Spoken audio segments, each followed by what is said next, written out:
Moby-Dick by Herman Melville, chapters 109 to 113. Chapter 109. Ahab and Starbuck in the Cabin. According to usage, they were pumping the ship the next morning, and lo, no inconsiderable oil came up with the water. The casks below must have sprung a bad leak. Much concern was shown, and Starbuck went down into the cabin to report this unfavorable affair. Footnote: In sperm whalemen with any considerable quantity of oil on board, it is a regular semi-weekly duty to conduct a hose into the hold and drench the casks with sea water, which afterwards at varying intervals is removed by the ship's pumps.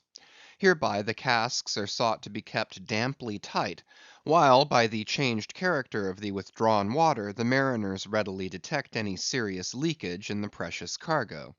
End of footnote. Now, from the south and west the Pequod was drawing nigh to Formosa and the Bashee Isles, between which lies one of the tropical outlets from the China waters into the Pacific.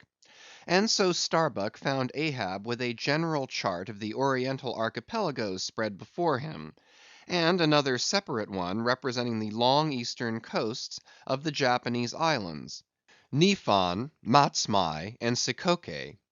With his snow-white new ivory leg braced against the screwed leg of his table, and with a long pruning hook of a jackknife in his hand, the wondrous old man, with his back to the gangway door, was wrinkling his brow and tracing his old courses again. "Who's there?" hearing the footstep at the door, but not turning round to it. "On deck! Begone!" "Captain Ahab mistakes. It is I. The oil in the hold is leaking, sir. We must up Burton's and break out." "Up Burton's and break out? Now that we are nearing Japan? Heave to here for a week to tinker a parcel of old hoops?" "Either do that, sir, or waste in one day more oil than we may make good in a year. What we come 20,000 miles to get is worth saving, sir." "So it is, so it is, if we get it." "I was speaking of the oil in the hold, sir." "And I was not speaking or thinking of that at all. Begone! Let it leak. I'm all a leak myself. Aye, leaks in leaks. Not only full of leaky casks, but those leaky casks are in a leaky ship, and that's a far worse plight than the Pequod's, man. Yet I don't stop to plug my leak, for who can find it in the deep loaded hull? Or how hope to plug it, even if found, in this life's howling gale? Starbuck, I'll not have the Burtons hoisted." "What will the owners say, sir?" "Let the owners stand on Nantucket beach and out yell the typhoons. What cares Ahab? Owners, owners! Thou art always prating to me, Starbuck, about those miserly owners, as if the owners were my conscience. But look ye, the only real owner of anything is its commander, and hark ye, my conscience is in this ship's keel. On deck!" "Captain Ahab," said the reddening mate, moving further into the cabin, with a daring so strangely respectful and cautious, that it almost seemed not only every way seeking to avoid the slightest outward manifestation of itself, but within also seemed more than half distrustful of itself. "A better man than I might well pass over in thee, what he would quickly enough resent in a younger man; aye, and in a happier, Captain Ahab." "Devils! Dost thou then so much as dare to critically think of me? On deck!" "Nay, sir, not yet.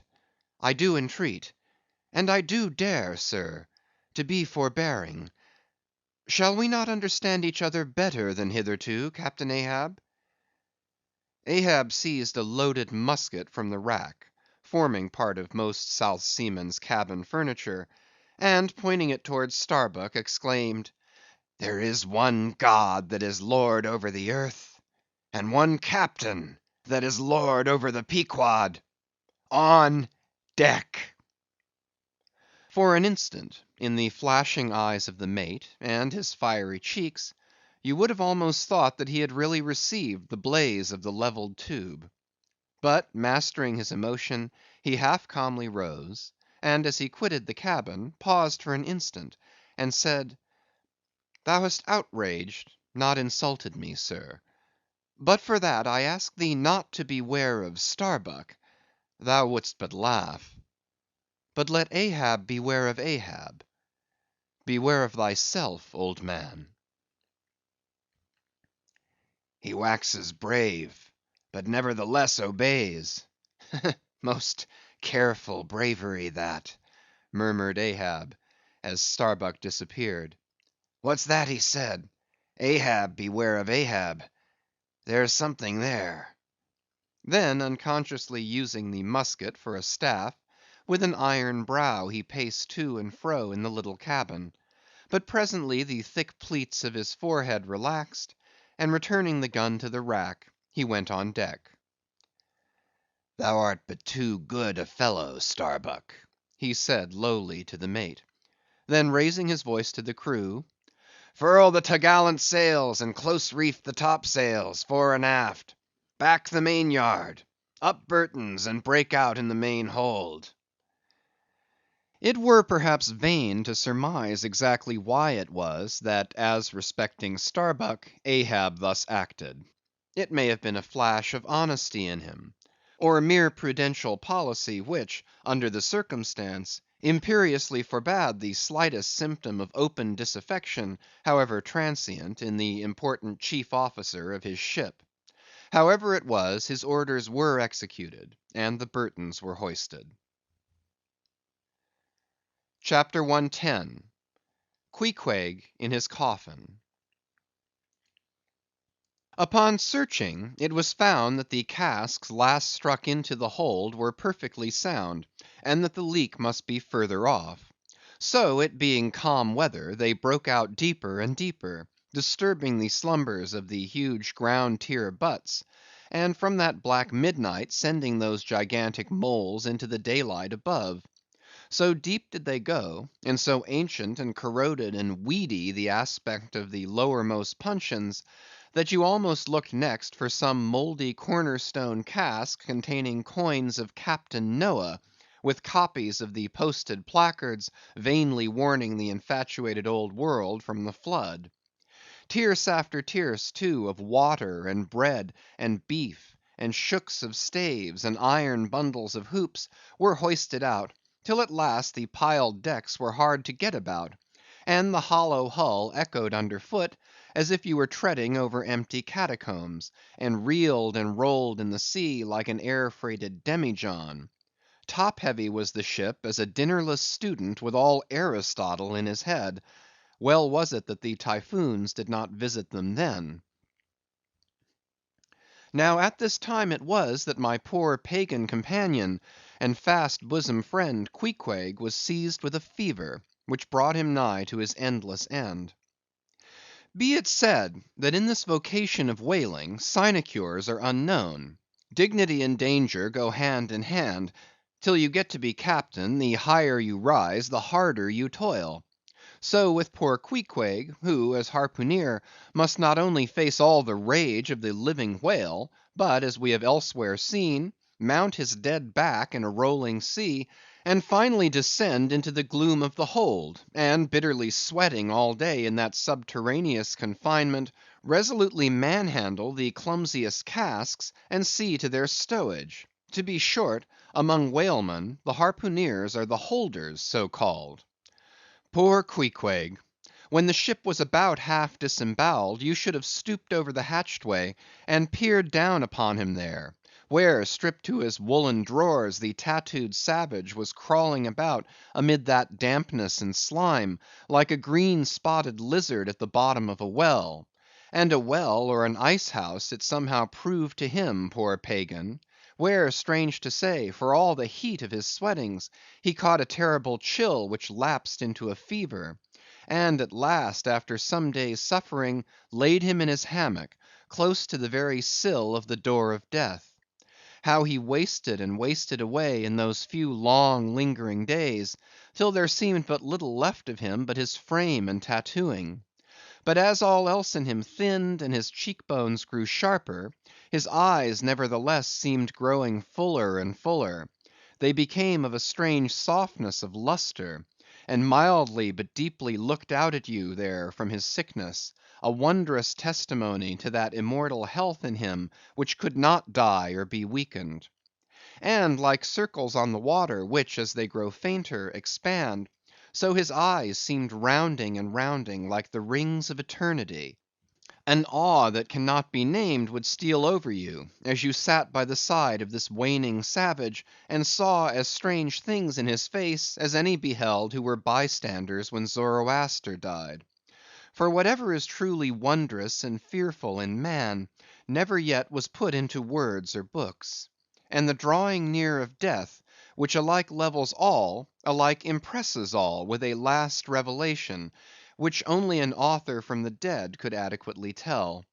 So that, let us say it again, no dying Chaldee or Greek had higher and holier thoughts than those whose mysterious shades you saw creeping over the face of poor Queequeg, as he quietly lay in his swaying hammock, and the rolling sea seemed gently rocking him to his final rest, and the ocean's invisible flood tide lifted him higher and higher towards his destined heaven.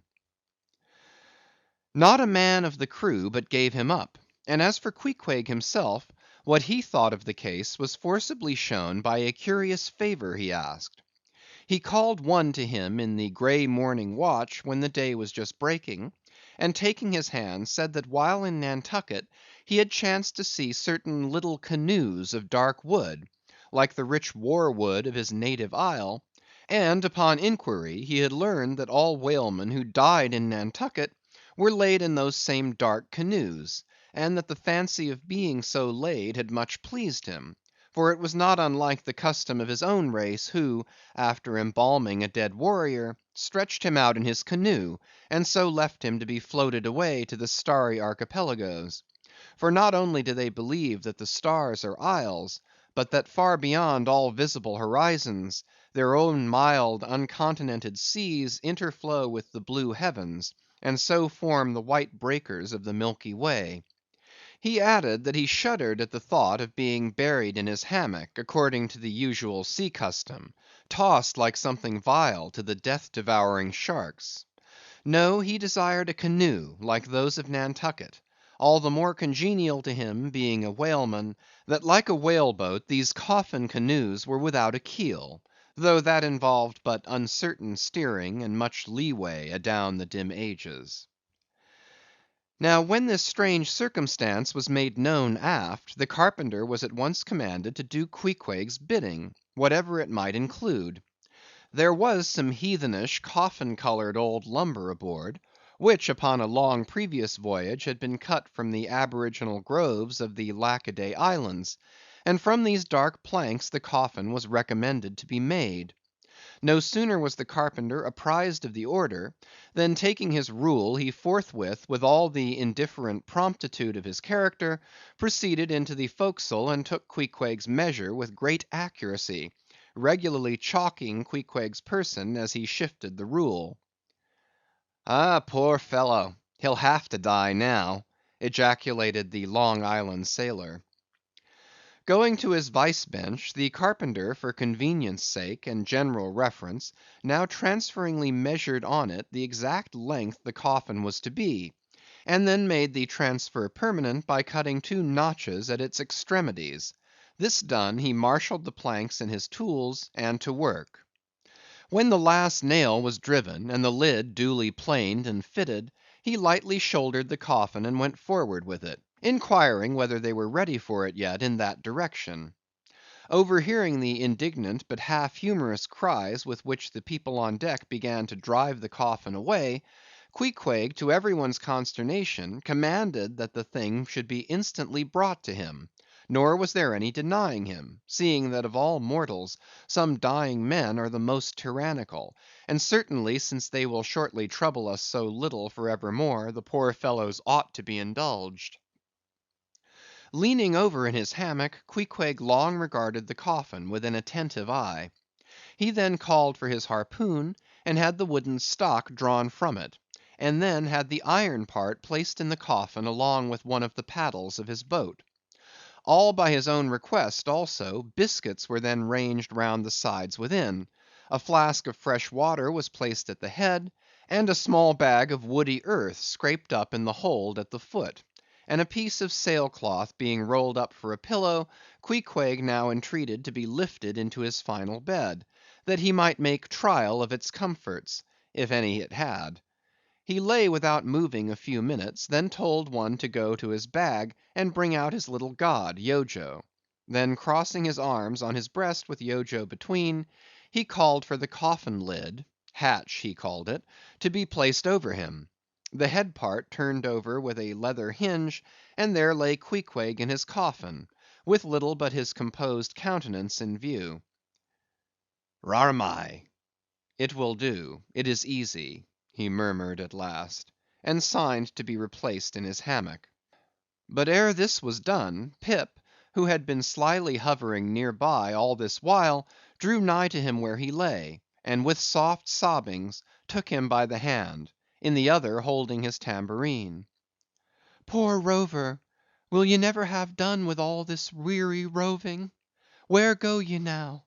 But if the currents carry ye to those sweet Antilles, where the beaches are only beat with water lilies, will ye do one little errand for me? Seek out one Pip, who's now been missing long; I think he's in those far Antilles. If ye find him, then comfort him, for he must be very sad; for look, he's left his tambourine behind. I found it. Rig-a-dig-dig! Now, Queequeg, die, and I'll beat your dying march." "I have heard," murmured Starbuck, gazing down the scuttle, "that in violent fevers men, all ignorance, have talked in ancient tongues; and that when the mystery is probed, it turns out always that in their wholly forgotten childhood those ancient tongues had been really spoken in their hearing by some lofty scholars. So to my fond faith, poor Pip, in this strange sweetness of his lunacy, brings heavenly vouchers of all our heavenly homes. Where learned he that but there? Hark, he speaks again, but more wildly now. Form 2 and 2, let's make a general of him. Ho! where's his harpoon? Lay it across here. Rig-a-dig-dig! Huzza! Oh, for a gamecock now to sit upon his head and crow! Queequeg dies game, mind ye that, Queequeg dies game, take ye good heed of that. Queequeg dies game, I say, game, game, game; but base little Pip, he died a coward, died all a shiver. Out upon Pip! Hark ye, if ye find Pip, tell all the Antilles he's a runaway, a coward, a coward, a coward. Tell them he jumped from a whale boat. I'd never beat my tambourine over base Pip, and hail him general, if he were once more dying here. No, no, shame upon all cowards, shame upon them. Let him go drown like Pip that jumped from a whale boat. Shame, shame." During all this, Queequeg lay with closed eyes, as if in a dream. Pip was led away, and the sick man was replaced in his hammock. But now that he had apparently made every preparation for death, now that his coffin was proved a good fit, Queequeg suddenly rallied. Soon there seemed no need of the carpenter's box; and thereupon, when some expressed their delighted surprise, he, in substance, said that the cause of his sudden convalescence was this: at a critical moment he had just recalled a little duty ashore, which he was leaving undone, and therefore had changed his mind about dying; he could not die yet, he averred. They asked him then whether to live or die was a matter of his own sovereign will and pleasure. He answered, certainly. In a word, it was Queequeg's conceit, that if a man made up his mind to live, mere sickness could not kill him; nothing but a whale, or a gale, or some violent, ungovernable, unintelligent destroyer of that sort. Now, there is this noteworthy difference between savage and civilized, that while a sick civilized man may be 6 months convalescing, generally speaking, a sick savage is almost half well again in a day. So in good time my Queequeg gains strength. and at length, after sitting on the windlass for a few indolent days, but eating with a vigorous appetite, he suddenly leaped to his feet, threw out his arms and legs, gave himself a good stretching, yawned a little bit, and then springing into the head of his hoisted boat, and poising a harpoon, pronounced himself fit for a fight. With a wild whimsiness he now used his coffin for a sea chest, and emptying into it his canvas bag of clothes, set them in order there. Many spare hours he spent in carving the lid with all manner of grotesque figures and drawings, and it seemed that hereby he was striving, in his rude way, to copy parts of the twisted tattooing on his body. And this tattooing had been the work of a departed prophet and seer on his island, who by those hieroglyphic marks had written out on his body a complete theory of the heavens and the earth, and a mystical treatise on the art of attaining truth; so that Queequeg in his own proper person was a riddle to unfold, a wondrous work in one volume, but whose mysteries not even himself could read, though his own live heart beat against them. And these mysteries were therefore destined in the end to moulder away with the living parchment whereon they were inscribed, and so be unsolved to the last. And this thought it must have been which suggested to Ahab that wild exclamation of his, when one morning turning away from surveying poor Queequeg—"Oh, devilish tantalization of the gods!" CHAPTER 111. The Pacific. When gliding by the Bashee Isles, we emerged at last upon the great South Sea. Were it not for other things, I could have greeted my dear Pacific with uncounted thanks; for now the long supplication of my youth was answered; that serene ocean rolled eastwards from me 1,000 leagues of blue. There is, one knows not what sweet mystery about this sea, whose gentle, awful stirrings seem to speak of some hidden soul beneath, like those fabled undulations of the Ephesian sod over the buried evangelist St. John. And meet it is, that over these sea pastures, wide rolling watery prairies and potters' fields of all 4 continents, the waves should rise and fall, and ebb and flow unceasingly; for here millions of mixed shades and shadows, drowned dreams, somnambulisms, reveries, all that we call lives and souls, lie dreaming, dreaming still, tossing like slumberers in their beds, the ever rolling waves but made so by their restlessness. To any meditative Magian rover, this serene Pacific, once beheld, must ever after be the sea of his adoption. It rolls the midmost waters of the world, the Indian Ocean and Atlantic being but its arms. The same waves wash the moles of the new built Californian towns, but yesterday planted by the recentest race of men, and lave the faded but still gorgeous skirts of Asiatic lands older than Abraham; while all between float milky ways of coral isles, and low lying, endless, unknown archipelagos, and impenetrable Japans. Thus this mysterious, divine Pacific zones the world's whole bulk about, makes all coasts one bay to it, seems the tide-beating heart of earth. Lifted by those eternal swells, you needs must own the seductive god, bowing your head to Pan. But few thoughts of Pan stirred Ahab's brain, as, standing like an iron statue at his accustomed place beside the mizzen rigging, with one nostril he unthinkingly snuffed the sugary musk from the Bashee Isles, in whose sweet woods mild lovers must be walking, and with the other consciously inhaled the salt breath of the new found sea; that sea in which the hated white whale must even then be swimming. Launched at length upon these almost final waters, and gliding towards the Japanese cruising ground, the old man's purpose intensified itself. His firm lips met like the lips of a vice; the delta of his forehead's veins swelled like overladen brooks; in his very sleep his ringing cry ran through the vaulted hull—"Stern all! The white whale spouts thick blood!" CHAPTER 112. The Blacksmith. Availing himself of the mild summer cool weather that now reigned in these latitudes, and in preparation for the peculiarly active pursuit shortly to be anticipated, Perth, the begrimed, blistered old blacksmith, had not removed his portable forge to the hold again, after concluding his contributory work for Ahab's leg, but still retained it on deck, fast lashed to ring bolts by the foremast, being now almost incessantly invoked by the headsmen and harpooneers and bowsmen to do some little job for them, altering or repairing or new shaping their various weapons and boat furniture. Often he would be surrounded by an eager circle, all waiting to be served, holding boat spades, pike heads, harpoons, and lances, and jealously watching his every sooty movement as he toiled. Nevertheless, this old man's was a patient hammer wielded by a patient arm. No murmur, no impatience, no petulance did come from him. Silent, slow, and solemn, bowing over still further his chronically broken back, he toiled away, as if toil were life itself, and the heavy beating of his hammer the heavy beating of his heart.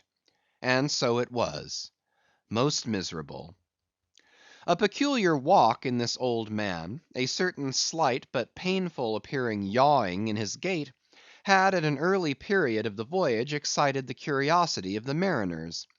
And to the importunity of their persisted questionings he had finally given in. So it came to pass that every one now knew the shameful story of his wretched fate. Belated, and not innocently, one bitter winter's midnight, on the road running between two country towns, the blacksmith half stupidly felt the deadly numbness stealing over him, and sought refuge in a leaning, dilapidated barn. The issue was the loss of the extremities of both feet. Out of this revelation, part by part, at last came out the 4 acts of the gladness, and the one long and as yet uncatastrophed 5th act of the grief of his life's drama. He was an old man, who, at the age of nearly 60, had postponedly encountered that thing in sorrow's technicals called ruin. He had been an artisan of famed excellence, and with plenty to do, owned a house and garden, embraced a youthful, daughter‐like, loving wife, and 3 blithe, ruddy children; every Sunday went to a cheerful‐looking church planted in a grove. But one night under cover of darkness, and further concealed in a most cunning disguisement, a desperate burglar slid into his happy home, and robbed them all of everything. And darker yet to tell, the blacksmith himself did ignorantly conduct this burglar into his family's heart. It was the bottle conjurer.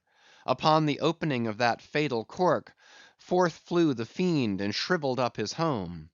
Now for prudent, most wise, and economic reasons, the blacksmith's shop was in the basement of his dwelling, but with a separate entrance to it, so that always had the young and loving healthy wife listened with no unhappy nervousness, but with vigorous pleasure, to the stout ringing of her young-armed old husband's hammer, whose reverberations, muffled by passing through the floors and walls, came up to her not unsweetly in her nursery. And so to stout labor's iron lullaby the blacksmith's infants were rocked to slumber. Oh, woe on woe! Oh, death, why canst thou not sometimes be timely? Hadst thou taken this old blacksmith to thyself ere his full ruin came upon him, then had the young widow had a delicious grief, and her orphans a truly venerable, legendary sire to dream of in their after years, and all of them a care-killing competency. But death plucked down some virtuous elder brother, on whose whistling daily toil solely hung the responsibilities of some other family, and left the worse than useless old man standing, till the hideous rot of life should make him easier to harvest. Why tell the whole? The blows of the basement hammer every day grew more and more between, and each blow every day grew fainter than the last. The wife sat frozen at the window, with tearless eyes, glitteringly gazing into the weeping faces of her children. The bellows fell, the forge choked up with cinders, the house was sold, the mother dived down into the long churchyard grass, her children twice followed her thither, and the houseless, familyless old man staggered off a vagabond in crape, his every woe unreverenced, his grey head a scorn to flaxen curls. Death seems the only desirable sequel for a career like this. But death is only a launching into the region of the strange untried. It is but the first salutation to the possibilities of the immense remote, the wild, the watery, the unshored.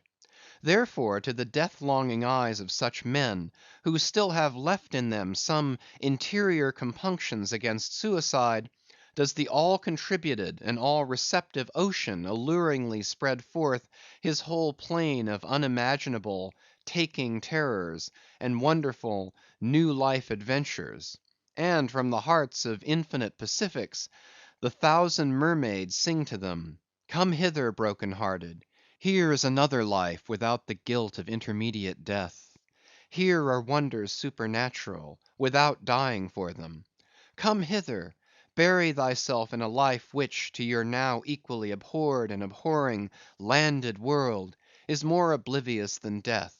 Come hither, put up thy gravestone too within the churchyard, and come hither till we marry thee."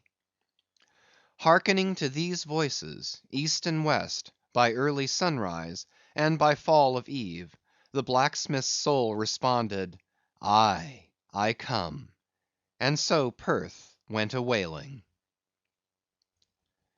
CHAPTER 113. The Forge. With matted beard, and swathed in a bristling shark‐skin apron, about mid‐day, Perth was standing between his forge and anvil, the latter placed upon an iron‐wood log, with one hand holding a pike‐head in the coals, and with the other at his forge's lungs, when Captain Ahab came along, carrying in his hand a small rusty‐looking leathern bag. While yet a little distance from the forge, moody Ahab paused; till at last Perth, withdrawing his iron from the fire, began hammering it upon the anvil, the red mass sending off the sparks in thick hovering flights, some of which flew close to Ahab. "Are these thy mother Carey's chickens, Perth? They are always flying in thy wake. Birds of good omen, too, but not to all. Look here, they burn; but thou livest among them without a scorch." "Because I am scorched all over, Captain Ahab," answered Perth, resting for a moment on his hammer. "I am past scorching; not easily canst thou scorch a scar." "Well, well, no more. Thy shrunk voice sounds too calmly, sanely woeful to me. In no paradise myself, I am impatient of all misery in others that is not mad. Thou shouldst go mad, blacksmith. Say, why dost thou not go mad? How canst thou endure without being mad? Do the heavens yet hate thee, that thou canst not go mad? What wert thou making there?" "Welding an old pike‐head, sir. There were seams and dents in it." "And canst thou make it all smooth again, blacksmith, after such hard usage as it had?" "I think so, sir." "And I suppose thou canst smooth almost any seams and dents, never mind how hard the metal, blacksmith?" "Aye, sir, I think I can; all seams and dents but one." "Look ye here, then," cried Ahab, passionately advancing, and leaning with both hands on Perth's shoulders. "Look ye here, here. Can you smooth out a seam like this, blacksmith?" sweeping one hand across his ribbed brow. "If thou couldst, blacksmith, glad enough would I lay my head upon thy anvil, and feel thy heaviest hammer between my eyes. Answer, canst thou smooth this seam?" "Oh, that is the one, sir. Said I not all seams and dents but one?" "Aye, blacksmith, it is the one. Aye, man, it is unsmoothable. For though thou only seest it here in my flesh, it is worked down into the bone of my skull. That is all wrinkles. But away with child's play; no more gaffs and pikes to day. Look ye here," jingling the leathern bag, as if it were full of gold coins. I too want a harpoon made. One that 1,000 yoke of fiends could not part, Perth. Something that will stick in a whale like his own fin bone. There's the stuff," flinging the pouch upon the anvil. "Look ye, blacksmith, these are the gathered nail stubs of the steel shoes of racing horses." "Horseshoe stubs, sir? Why, Captain Ahab, thou hast there then the best and stubbornest stuff we blacksmiths ever work." "I know it, old man. These stubs will weld together like glue from the melted bones of murderers. Quick, forge me the harpoon, and forge me first 12 rods for its shank. Then wind and twist and hammer these 12 together, like the yarns and strands of a tow line. Quick, I'll blow the fire." When at last the 12 rods were made, Ahab tried them one, by spiraling them with his own hand round a long, heavy iron bolt. "A flaw," rejecting the last one. "Work that over again, Perth." This done, Perth was about to begin welding the 12 into one, when Ahab stayed his hand, and said he would weld his own iron. As then with regular gasping hems he hammered on the anvil, Perth passing to him the glowing rods, one after the other, and the hard pressed forge shooting up its intense straight flame, the Parsee passed silently, and bowing over his head towards the fire, seemed invoking some curse or some blessing on the toil. But as Ahab looked up, he slid aside. "What's that bunch of lucifers dodging about there for?" muttered Stubb, looking on from the forecastle. "That Parsee smells fire like a fusee, and smells of it himself like a hot musket's powder pan." At last the shank in one complete rod received its final heat, and as Perth, to temper it, plunged it all hissing into the cask of water near by, the scalding steam shot up into Ahab's bent face. "Wouldst thou brand me, Perth?" wincing for a moment with the pain. "Have I been but forging my own branding iron, then?" "Pray God, not that. Yet I fear something, Captain Ahab. Is not this harpoon for the white whale?" "For the white fiend. But now for the barbs. Thou must make them thyself, man. Here are my razors, the best of steel. Here, and make the barbs sharp as the needle sleet of the icy sea." For a moment the old blacksmith eyed the razors, as though he would fain not use them. "Take them, man. I have no need for them. For I now neither shave, sup, nor pray till—but here, to work." Fashioned at last into an arrowy shape, and welded by Perth to the shank, the steel soon pointed the end of the iron; and as the blacksmith was about giving the barbs their final heat prior to tempering them, he cried to Ahab to place the water cask near. "No, no, no water for that. I want it of the true death temper. Ahoy there! Tashtego, Queequeg, Daggoo! What say ye, pagans? Will ye give me as much blood as will cover this barb?" holding it high up. A cluster of dark nods replied, yes. 3 punctures were made in the heathen flesh, and the white whale's barbs were then tempered. "Ego non baptizo te in nomine Patris, sed in nomine Diaboli!" deliriously howled Ahab, as the malignant iron scorchingly devoured the baptismal blood. Now, mustering the spare poles from below, and selecting one of hickory, with the bark still investing it, Ahab fitted the end to the socket of the iron. A coil of new tow line was then unwound, and some fathoms of it taken to the windlass, and stretched to a great tension. Pressing his foot upon it till the rope hummed like a harp string, then eagerly bending over it, and seeing no strandings, Ahab exclaimed, "Good! And now for the seizings." At one extremity the rope was unstranded, and the separate spread yarns were all braided and woven round the socket of the harpoon. The pole was then driven hard up into the socket. From the lower end, the rope was traced half way along the pole's length, and firmly secured so, with intertwistings of twine. This done, pole, iron, and rope like the three Fates, remained inseparable, and Ahab moodily stalked away with the weapon; the sound of his ivory leg, and the sound of the hickory pole, both hollowly ringing along every plank.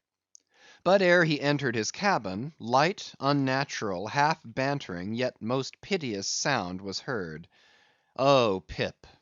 thy wretched laugh, thy idle but unresting eye, all thy strange mummeries not unmeaningly blended with the black tragedy of the melancholy ship, and mocked it. End of Chapters 109 to 113.